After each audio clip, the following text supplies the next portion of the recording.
Seja muito bem-vindo ao curso de capacitação para observador de solda, conforme a NR 34. A norma regulamentadora número 34 estabelece os requisitos mínimos e medidas de proteção para a segurança e saúde na indústria da construção, reparação e desmonte naval. A norma abrange atividades de alto risco, incluindo trabalho a quente, em altura, com radiações ionizantes, jateamento, pintura e movimentação de cargas, exigindo APR, Análise Preliminar de Risco, e PT, Permissão de Trabalho. Eu sou a treinadora Cláudia Alves, técnica de segurança com mais de 20 anos de atuação em atividades de alto risco, fundadora da Aprimorarte Soluções Empresariais e seu centro de treinamento, especialista em segurança do trabalho. E hoje vou ser a sua instrutora nesse curso. Aproveite para se inscrever no canal para ter acesso a mais conteúdos instrutivos como esse. Se você atua na indústria naval ou no setor metalúrgico, sabe que os trabalhos a quente fazem parte da rotina operacional. No entanto, o que muitas vezes parece uma atividade comum pode se transformar em um evento crítico quando não há controle adequado dos riscos envolvidos. Esse curso foi desenvolvido para atender a capacitação obrigatória prevista na NR 34, qualificar profissionais para a função de observador de solda, promover a atualização técnica e, principalmente, contribuir para a redução de acidentes e passivos trabalhistas. A NR 34 estabelece requisitos mínimos de segurança e saúde nas atividades da indústria da construção, reparação e desmonte naval. Trata-se de uma norma construída com base nos riscos específicos desse setor, que envolvem espaços confinados, trabalhos em altura, instalações elétricas, movimentação de cargas e, de forma muito significativa, os trabalhos a quente. Quando falamos em trabalhos a quente, estamos nos referindo a atividades como soldagem, corte com maçarico, esmerilhamento e goivagem. Todas elas geram calor, faíscas, partículas incandescentes e podem provocar ignição de materiais combustíveis ou vapores inflamáveis presentes no ambiente. Em estaleiros e áreas industriais, é comum encontrarmos resíduos de óleo, tintas, solventes e gases acumulados. Em ambientes metálicos fechados ou compartimentados, o risco é potencializado. Muitos incêndios e explosões registrados na indústria não ocorreram durante o ato de soldagem, mas minutos depois, quando pequenas partículas incandescentes permaneceram ativas sem vigilância adequada. É exatamente neste ponto que a função do observador de solda se torna estratégica. O observador não é apenas alguém que fica olhando o serviço acontecer. Ele é o profissional responsável por monitorar continuamente o ambiente, identificar condições inseguras, agir preventivamente e, se necessário, interromper a atividade diante do risco iminente. O descumprimento das medidas previstas na NR 34 pode gerar multas administrativas, interdição de atividades e responsabilização civil e criminal. Quando formalmente designado, o observador de solda assume responsabilidade técnica dentro daquele processo. Por isso, capacitação não é formalidade, é proteção jurídica e proteção à vida. É importante compreender também que a NR 34 não atua de forma isolada. Ela se integra a outras normas regulamentadoras, como a norma regulamentadora número 1, que trata das disposições gerais e do gerenciamento de riscos ocupacionais. A norma regulamentadora número 6, que trata sobre equipamentos de proteção individual. A NR 33, que aborda os trabalhos em espaços confinados. A NR 35, que fala sobre trabalho em altura. E, quando aplicável, a NR 10, que se refere à segurança em instalações elétricas. Os riscos na indústria são combinados e o observador precisa ter uma visão sistêmica para entender o ambiente como um todo e não apenas o ponto onde a solda está sendo executada. Ao longo desse curso, você irá aprofundar seu conhecimento técnico, compreender suas responsabilidades formais, aprender a aplicar corretamente a permissão de trabalho e desenvolver uma postura profissional compatível com a importância dessa função. Segurança não é burocracia. Segurança é prevenção estruturada. E o observador de solda é uma peça-chave dentro desse sistema. Na próxima aula, vamos aprofundar sobre os riscos específicos dos trabalhos a quente na indústria naval e metalúrgica, analisando situações reais e entendendo como esses riscos se materializam na prática. Um abraço e até lá! A empresa tem várias responsabilidades, dentre elas, a implementação de medidas de proteção à saúde e à vida. A empresa precisa designar um responsável pela implementação dessa norma e garantir que sejam adotadas medidas de proteção conforme definidas na NR 34. Tem também de assegurar que os trabalhos sejam imediatamente interrompidos caso hajam mudanças nas condições ambientais, que tornem o ambiente potencialmente perigoso à integridade física e psíquica dos trabalhadores. A empresa também precisa providenciar a realização de uma análise de risco. Tem, por exemplo, a APR, que é a Análise Preliminar de Risco, quando aplicável, e também a emissão de PT, que é a Permissão de Trabalho.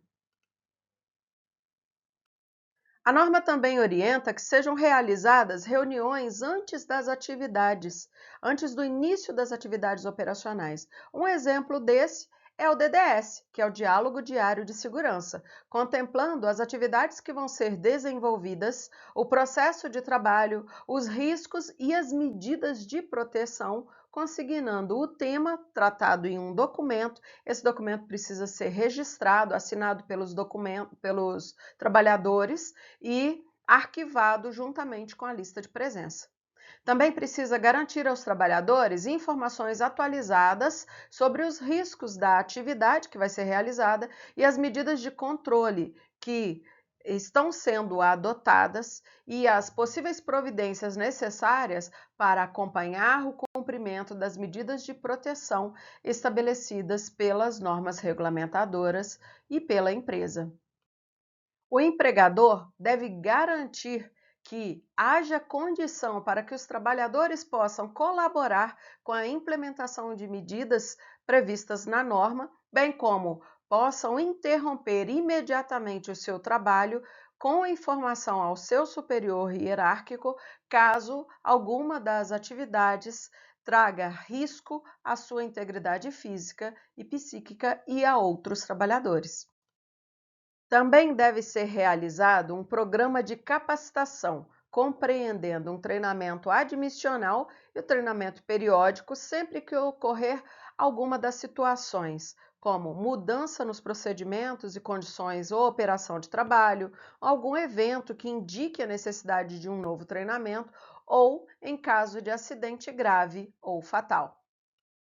E falando de treinamento admissional, esse precisa ter a carga horária mínima de 6 horas e vai contemplar as seguintes informações: os riscos inerentes à atividade, as condições e meio ambiente de trabalho, os EPC, equipamento de proteção coletiva, já existentes no estabelecimento e os que serão utilizados para cada atividade, e os EPI, equipamento de proteção individual. Também deve ser explicado como se utiliza cada um dos equipamentos para que seja feito o uso adequado conforme a norma número 34. O treinamento periódico deve ter carga horária mínima de 4 horas e deve ser realizado anualmente ou quando há o retorno de um afastamento ao trabalho por um período superior a 90 dias. A capacitação deve ser realizada durante o horário normal de trabalho. Ao término da capacitação, deve ser emitido um certificado contendo o nome do trabalhador, conteúdo programático, carga horária, data e local da realização do treinamento e assinatura do responsável técnico. Sobre o trabalho a quente, a NR 34 diz que, para fins dessa norma, considera-se trabalho a quente as atividades de soldagem, goivagem, esmerilhamento, corte ou outras que possam gerar fontes de ignição, tais como aquecimento, centelha ou chama. As medidas de proteção contemplam as de ordem geral e as específicas aplicáveis, respectivamente, a todas as atividades de trabalho inerentes ao trabalho a quente e aos trabalhos em áreas não previamente destinadas a esse fim.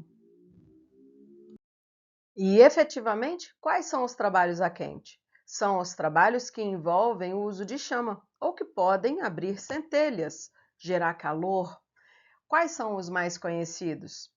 Vários tipos de solda e vários tipos de corte, mas temos a solda elétrica, a solda MIG, TIG com eletrodo, o corte a oxiacetileno, o corte com esmerilhadeira, o uso de lixadeira, o uso de esmeril, o corte de concreto a seco também pode gerar fagulhas ou centelhas. Então, todas as situações que forem possíveis de gerar chama, de gerar calor, o aquecimento de algum material, pode ser uma situação favorável a uma geração de centelha, calor ou um pequeno incêndio. Por isso, deve ser tratado com rigor do trabalho a quente. Uma das medidas iniciais para fazer o controle e as medidas preventivas é a inspeção inicial. Então, todos os locais onde se for realizar um trabalho a quente, deve ser efetuada uma inspeção preliminar, de modo a garantir que o local e as áreas em torno, as áreas adjacentes, estejam limpas, secas e isentas de qualquer tipo de agentes combustíveis inflamáveis, tóxicos ou contaminantes. A área, ela deve ser liberada apenas depois que a gente tem certeza de que as atividades são compatíveis com o trabalho a quente e que não tem risco no local. Além disso, o trabalhador deve ter treinamento, deve estar capacitado e autorizado para realizar a atividade. Em qualquer lugar que for realizada uma atividade de trabalho a quente, a empresa deve garantir que existam medidas de proteção contra incêndio nos locais onde serão realizadas as atividades. Deve-se providenciar a eliminação ou manter sob controle os possíveis riscos de incêndio. A instalação, ela deve ter proteção física adequada contra fogo, respingos, calor, fagulhas ou borras, de modo a evitar o contato com materiais combustíveis ou inflamáveis, bem como interferir em atividades paralelas ou na circulação de pessoas. Se tem gente trabalhando no local, o local deve ser isolado e só permanece quem estiver dentro da atividade. Se tiver quaisquer tipos de materiais inflamáveis ou combustíveis, esses devem ser retirados e o ambiente deve ser controlado. O trânsito dessa área deve ser mantido desimpedido. Então, há o isolamento para quem não está trabalhando nessa área e eu preciso ter uma saída rápida. Tem que saber para qual lado sai se houver uma emergência. Essa área, o trânsito tem que estar desimpedido e especificado conforme o tipo e quantidade de inflamáveis e combustíveis presentes. Tem que ter todas essas informações para fazer o trabalho dar certo, além de fazer a inspeção no local e nas áreas adjacentes antes das atividades e logo depois que terminar as atividades, a fim de evitar princípios de incêndio. O observador de solda, ele, além de acompanhar a atividade, a execução da atividade, ele faz essa inspeção inicial e depois que termina a atividade, ele faz a inspeção. Então, tem uma série de inspeções que a gente vai fazer durante e depois da execução desse serviço. Deve ser controlado o ambiente e deve haver controle de fumos e contaminantes. A gente tem aqui um exemplo de sistema de exaustão. Então, O ideal é que haja uma boa ventilação nessa área. Além disso, as superfícies devem ser limpas adequadamente e os produtos de limpeza utilizados também devem ser adequados, levando-se em consideração o risco de gerar chama e ocasionar o princípio de incêndio. Deve-se providenciar a renovação do ar a fim de eliminar os gases, vapores e fumos empregados ou gerados durante o trabalho a quente. Sempre que ocorrer mudança nas condições ambientais estabelecidas, as atividades devem ser interrompidas. Deve ser feita uma avaliação das condições ambientais e adotadas as medidas necessárias para adequar essa renovação de ar. Quando a composição do revestimento da peça ou os gases liberados pelo processo de solda ou aquecimento não for conhecida, deve ser utilizado um equipamento de respiração autônoma ou um equipamento de proteção respiratória ou um equipamento de proteção respiratória com adução por linha de ar, quando o ar vem para uma linha, para uma mangueira, de acordo com o que for estabelecido no programa de proteção respiratória da sua empresa. E nos trabalhos a quente que utilizam gases, devem ser adotadas as seguintes medidas: usar somente os gases adequados à aplicação, de acordo com a orientação, as informações do fabricante, seguir as determinações indicadas na ficha de informação de segurança de produtos químicos, antiga FISPIC, hoje ela é chamada de FDS, ficha de dados de segurança, e usar reguladores de pressão calibrados em conformidade com o gás a ser empregado. E atenção, é proibida a instalação de adaptadores entre o cilindro e o regulador de pressão. No caso de equipamento de oxiacetileno, deve ser utilizado um dispositivo contra o retrocesso da chama nas alimentações da mangueira e do maçarico. Nessa imagem, vemos vários itens obrigatórios para o funcionamento dos maçaricos. Então, você acompanha comigo aqui, ó. Vou começar pela ponta do bico do maçarico. Logo em seguida vem o tubo de oxigênio no bico que vai ajudar a cortar. Então, você tem um tubo por onde vai passar o oxigênio, um tubo por onde vai passar o acetileno. Tem a válvula agulha do gás combustível, válvula de segurança anti-retrocesso do oxigênio, válvula de segurança anti-retrocesso do gás combustível, nesse caso, como mencionado, o acetileno, a mangueira do gás combustível, que é o acetileno, a válvula de controle do oxigênio, a mangueira de oxigênio, o próprio cilindro do oxigênio, no outro cilindro, o regulador do gás combustível, que é o acetileno, e lá em cima, no cilindro verde ainda do oxigênio, o regulador do oxigênio. Todos itens obrigatórios e conforme as normas. Quanto ao circuito de gás, devem ser observados os seguintes requisitos. A inspeção deve ser realizada antes do início do trabalho, de modo a assegurar a ausência de vazamentos e o seu perfeito estado de funcionamento.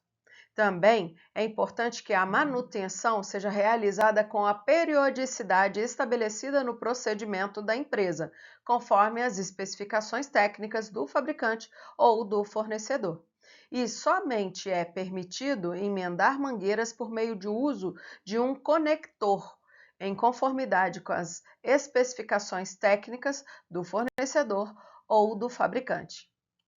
Os cilindros de gás devem ser mantidos em posição vertical, fixados e distantes de chamas, fontes de centelhamento, calor ou de produtos inflamáveis. Eles devem ser instalados de forma a não se tornar parte de circuito elétrico ou não estar na proximidade de circuitos elétricos, mesmo que acidentalmente. Devem ser transportados na posição vertical, com o capacete rosqueado por meio de equipamentos apropriados, devidamente fixados, evitando colisões. E, quando não estiverem em operação ou estiverem vazios, devem ser mantidos com as válvulas fechadas e guardados com o protetor de válvulas ou capacete rosqueado. É proibida a instalação de cilindros de gases em ambientes confinados. Sempre que o serviço for realizado próximo a espaços confinados, falando sobre aterramento e equipamentos elétricos, os equipamentos elétricos e seus acessórios devem ser aterrados a um ponto seguro de aterramento e instalados de acordo com as instruções do fabricante. Devem ser utilizados cabos elétricos de bitola adequada às aplicações previstas e com a isolação em perfeito estado. Os terminais de saída devem ser mantidos em bom estado, sem partes quebradas ou isolação trincada, principalmente aqueles que são ligados à peça a ser soldada. Deve ser assegurado que as conexões elétricas estejam bem ajustadas, limpas e secas, e principalmente livres de óleo e graxa. Existem medidas específicas que devem ser empregadas na análise preliminar de risco.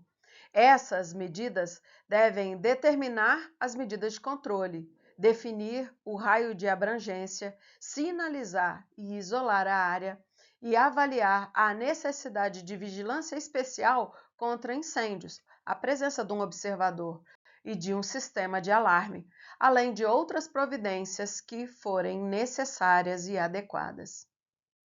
Para a proteção coletiva, existem diversos equipamentos de proteção coletiva que devem ser utilizados.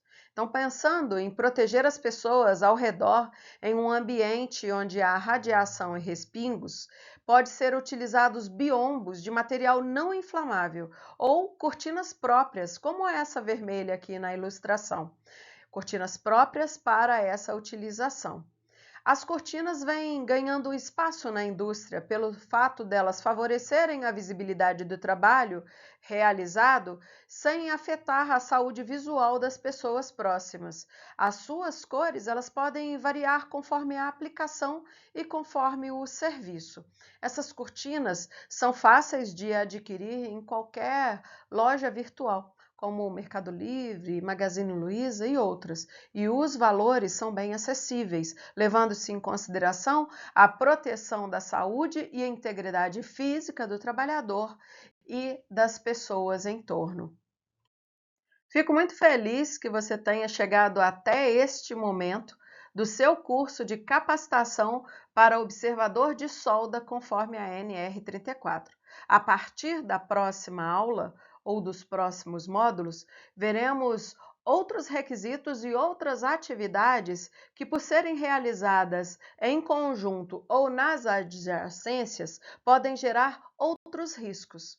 Espero você na próxima aula. Um abraço.